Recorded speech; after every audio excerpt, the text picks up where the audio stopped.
Tak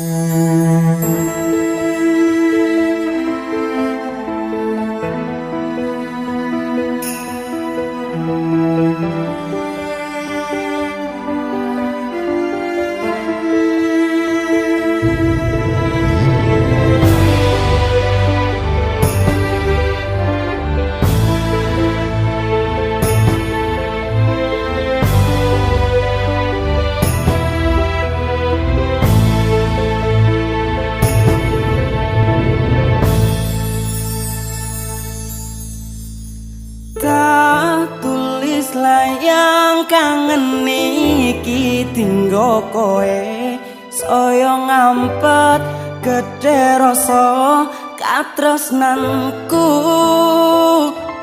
senadyan ado panggon murah bakal talaleke tunggulahku dan jaga hatimu untukku.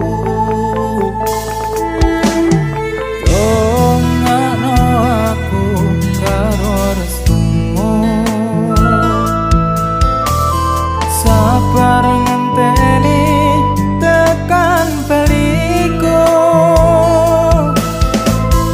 tak cukup rasa kanggo awakmu. Semoga dirimu juga begitu.